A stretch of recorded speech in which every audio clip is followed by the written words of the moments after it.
Thank you.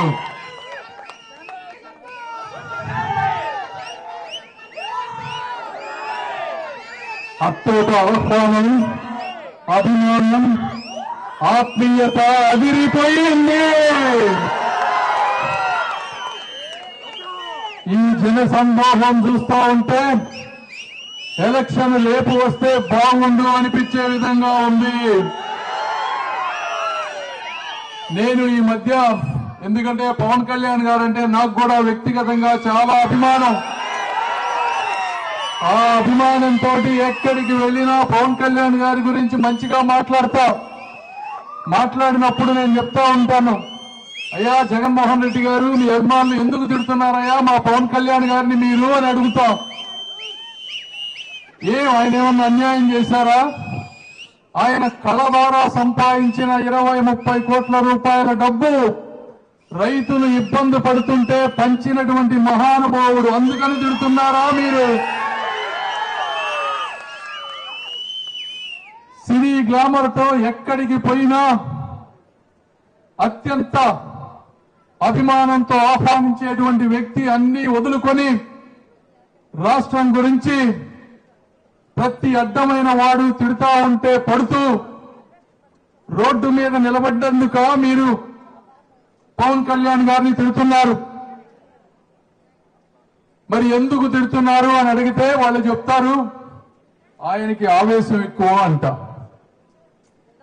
మరి నీతి నిజాయితీతో గర్జించే గబ్బర్ సింగ్ కి ఆవేశం కాక ఏముంటుంది? మీ నాయకుడులాగా నట్ట వినయం ఉంటుందా అని అడుగుతా ఉన్నా. ఉండదు కదా.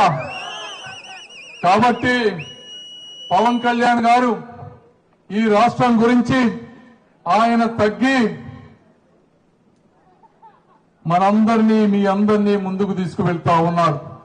ఈ రోజు బీజేపీ పొత్తు సాధ్యమైందంటే అది పవన్ కళ్యాణ్ గారి చొరవ. కాబట్టి ఈ గ్రామంలో ఎంతమంది పవన్ కళ్యాణ్ గారి అభిమానులు ఉన్నారో నాకు తెలుసు. 90% వారు వన్ సైడ్ అని తెలుసు. ఇక్కడ ఒక 10% వైసీపీ అభిమానులు ఉన్నారు. అంటే ఒక్కడే గుర్తుపెట్టుకోండి, పవన్ కళ్యాణ్ గారి అభిమానులంటే మా అభిమానులే అని చెప్తా ఉన్నాము. తెలుగుదేశం పార్టీ అభిమానులే. మీకు ఎప్పుడు రేపు ఏది అవసరమైనా కూడా ఇది మా అత్తారిల్లు లాగా చూసుకుంటామని మీకు తెలియజేసుకుంటా ఉన్నాం. కాబట్టి మరి జగన్మోహన్ రెడ్డి గారిని పరిపాలించమని అద్భుతంగా 150 సీట్లు ఇస్తే కొంత మంత్రులను తయారు చేసి ఒక బూత్ పురాణం స్టార్ట్ చేశారు. ఆయన ఒక బటన్ నొక్కడం తప్పించి ఆయనకి పరిపాలన మీద ఎటువంటి అవగాహన లేదు. నేను చెప్తా ఉన్నా, బటన్ నొక్కడానికి ముఖ్యమంత్రి కావాలా? మనకి కావాలా? ఒక ఐఏఎస్ అధికారిని ఎవరినో ఒకరిని పెట్టావుగా 700 కోట్ల రూపాయలు పెట్టి సలహాదారులు సజ్జల రామకృష్ణారెడ్డికి. అలాంటి వాళ్ళని ఎవరినో ఒకరిని పెడితే నొక్కేవాడు కదా జనవరి 1 ప్రతి నెల. దానికి నిజంగా ముఖ్యమంత్రి అంటే ఏం చేయాలి?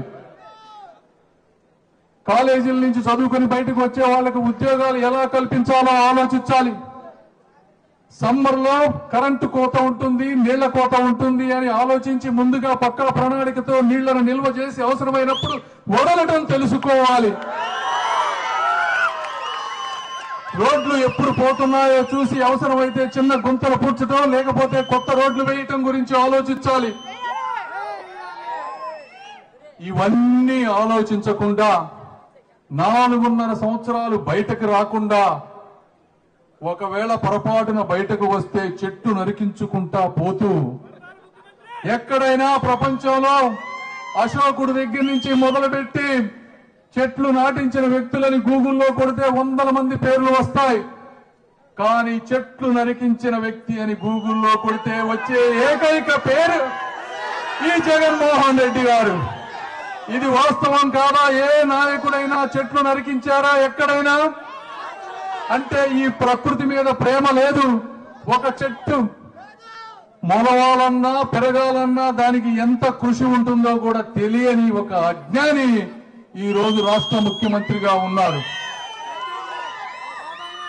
మరి ఈ చుట్టుపక్కల ప్రాంతంలో రాజధాని వచ్చినప్పుడు పొలాల రేట్లు ఎంత ఉన్నాయి, ఒక్కొక్కరి సంపద ఎంతగా పెరిగింది, ఆ సంపద చూసుకొని పెద్దలు నా కొడుకుని ఒక డాక్టరో ఇంజనీరో లేకపోతే ఐఏఎస్ ఐపీఎస్ చదివించుకోగలమనే ఒక భరోసాతో ఉన్నారు. పిల్లలకి పెళ్లి చేసుకోగలమనేటువంటి ఒక భరోసాతో ఉన్నారు. ఇప్పుడు ఈ భూములు కొనే నాదుడే లేడు ఈ చుట్టుపక్కల. ఇప్పుడు మళ్ళీ వచ్చింది ప్రజా 2 నెలల్లో మనం రాబోతున్నామని తెలుసుకొని ఆల్రెడీ రేట్లు పెరుగుతున్నాయి. అయితే 4.5 సంవత్సరాలుగా ఇక్కడికి వచ్చిన నాదుడు లేడు. మరి ఇసుక గురించి మనం మాట్లాడాలి. ఇసుక ఏమైంది అంటే చాలా మంది అనుకుంటారు ఇసుక పోతే నాగేమని ఎక్కడో దవ్వుకుంటున్నారు కదా అని గుర్తు పెట్టుకోవాలి. ఇసుక అనేది ఒక ఫిల్టరేషన్ మెకానిజం. సాల్ట్ వాటర్ ని తాగగలిగే నీరుగా తయారు చేసేటువంటి ఒక ప్రకృతి ఇచ్చినటువంటి వరం. ఆ ఇసుకను మీరు తవ్వుకుంటా పోతే భూగర్భంలోకి సాల్ట్ వాటర్ పోయి పంటలు పండకుండా, తాగటానికి నీళ్లు లేకుండా ఈ రోజు చుట్టుపక్కల గ్రామాలు ఉన్నాయి అంటే అది ఎంతటి దుర్మార్గపు రాజకీయమో మీరందరూ అర్థం చేసుకోవాలి. ఎంతటి అవినీతి పరిపాలన మీరందరూ అర్థం చేసుకోవాలి. దీని గురించి ఎంతో మంది కంప్లైంట్ చేశారు నేషనల్ గ్రీన్ ట్రిబ్యునల్ కి. చేస్తే వాళ్ళు వచ్చి సర్వే చేసి ఉన్న ఇసుక రీచులు 140 ఈ రాష్ట్రంలో ఒక 40 తవ్వుకోండి చుట్టుపక్కల గ్రామాలు లేనటువంటి ప్రాంతంలో ఎక్కడో అని చెప్పి ఇస్తే వీళ్ళు తవ్వినవి ఎన్నో తెలుసా? 500 తవ్వారు ఇసుక రీచులు. ఇది వాస్తవం, కనుక్కోండి. ఎందుకంటే నేషనల్ గ్రీన్ ట్రిబ్యునల్ ఐడెంటిఫై చేయని రీచ్లు కూడా 500 రీచ్లు కనిపెట్టి ఇష్టానుసారంగా తవ్వి ఆ తవ్విన ఇసుకని ఒక వేయింగ్ బిల్లు లేదు, ఒక జీఎస్టీ లేదు, ఒక రాష్ట్రానికి రావాల్సిన రాయల్టీ లేదు. ఈ ఇసుకనంతా కూడా పక్క రాష్ట్రాలకి తరలించి ఇక్కడ ఉన్న తారు రోడ్లను పాడు చేసి అవినీతి సొమ్ముని తాడేపల్లి కొంపకి తరలిస్తున్నారు అని నేను చెప్తా ఉన్నాను ఈ రోజున. ఇది వాస్తవం కాదు అని జగన్మోహన్ రెడ్డి గారిని బైబిల్ మీద ప్రమాణం చేయమని నేను అడుగుతా ఉన్నాను. నీకు దమ్ము ధైర్యం ఉంటే వచ్చి ప్రమాణం చేయి, నేను చెప్పిన దాంట్లో ఒక్కటన్నా వాస్తవం ఉందా కాదా అని. అది కాకపోగా తెలుగుదేశం పార్టీ గవర్నమెంట్ ఉన్నప్పుడు చంద్రబాబు నాయుడు గారు ఇటువంటి ఇసుక ఇబ్బందులు జరుగుతున్నవని ఇసుక ఫ్రీగా ఇస్తే ఇసుక ఫ్రీగా ఎందుకు ఇచ్చారని ఆయన మీదే కేసులు వేశారు ఆ రోజున. ఇది కూడా వాస్తవం.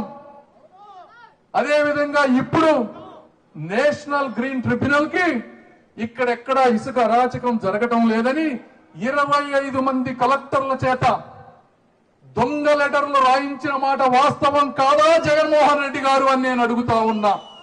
పాపం ఆ కలెక్టర్లో కొంతమందికి బలహీనతలు ఉంటాయి, కొంతమంది డబ్బుకు కక్కుర్తి పడతారు, కొంతమంది వేరే వాటికి కక్కుర్తి పడతారు. వారి బలహీనతలను అడ్డం పెట్టుకొని కలెక్టర్లను కూడా నీ అవినీతి ప్రపంచంలో భాగస్వామ్యులను చేసి మా ప్రకృతి వనరులను దోచుకొని పక్క రాష్ట్రాలకు తరలిస్తూ ఉంటే ప్రశ్నించడానికి ఒక పెమ్మసాని వస్తాడు, ఒక పవన్ కళ్యాణ్ వస్తాడు, జగన్మోహన్ రెడ్డి గారు వస్తాం. నువ్వు ఏ శక్తిని అడ్డు పెట్టుకున్నా కూడా నీ అవినీతి సామ్రాజ్యాన్ని కూకటి వేళ్లతో పెకిలిస్తామని తెలియజేసుకుంటూ మీరు ఇచ్చినటువంటి అభిమానానికి మంత్రముగ్ధులమై ఉన్నాం. మేము మళ్లీ అభివృద్ధి రూపంలో మీకు తిరిగి దీన్ని ఇస్తామని తెలియజేసుకుంటూ ఈ అవకాశం ఇచ్చిన ప్రతి ఒక్కరికి కూడా నా హృదయపూర్వక కృతజ్ఞతలు తెలుపుకుంటూ ఉన్నాను. ఈ ప్రాంతంలో చిన్న రోడ్లు వస్తా ఉంటే అక్కడ ఏదావుల దగ్గరికి వెళ్లి అక్కడి నుంచి పల్లె నుంచి వస్తా ఉంటే ఆ రోడ్డు చూస్తా ఉంటే చాలా బాధేసింది. లైట్లు లేవు, ఎంతో గుంతలు. ఆ రోడ్ల మీద నైట్ టైం కనుక ఎవరన్నా పొరపాటున ముందు దాకి వెళ్తా ఉంటే పడి చనిపోవడానికి ఎంతో ఆస్కారం ఉన్నటువంటి పరిస్థితి. నిన్న విట్ ప్రొఫెసర్ నంబూర్లో కూడా ఇలానే చనిపోయారంట. అంటే ఒక విట్ ప్రొఫెసర్ పిహెచ్డీలు చేసి ఎంతో కష్టపడి 10 మందికి జ్ఞానాన్ని పంచాల్సిన ఒక వ్యక్తి మన చేతగానితనం వల్ల ఈరోజు రోడ్ల మీద పడి చనిపోతా ఉన్నారంటే ఎంతటి దురదృష్టం అర్థం చేసుకోవాలి. ఇక్కడ మీరందరూ ఉన్నారు, దాదాపు 3000 మంది, మీకందరూ పిల్లలు ఉన్నారు. ఇది మన ఇళ్లలో కూడా జరగదని గ్యారంటీ లేదు.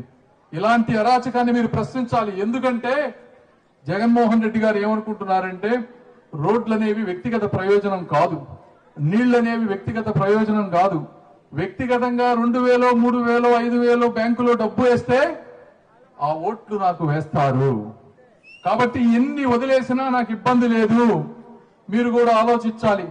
ప్రతి ఒక్కరూ రేపు తెలుగుదేశం, జనసేన పార్టీ కూడా ఇలానే ఆలోచిస్తే ఒక్క రోడ్డు కూడా ఉండదు బ్రదర్. మళ్ళీ మనం రాతియుగం వైపు వెళ్ళాలి. తాగటానికి నీళ్లు ఉండవు బ్రదర్. కాబట్టి మేము వచ్చిన తెలుగుదేశం పార్టీ వచ్చిన ప్రతిసారి రోడ్లు వేయటం, మౌలిక సదుపాయాలు కల్పించడం, మీరేమో వచ్చి ఓట్ల రాజకీయం చేసుకుంటామంటే మీరందరూ తెలివైన చైతన్యవంతులైనటువంటి గుంటూరు ప్రజలు.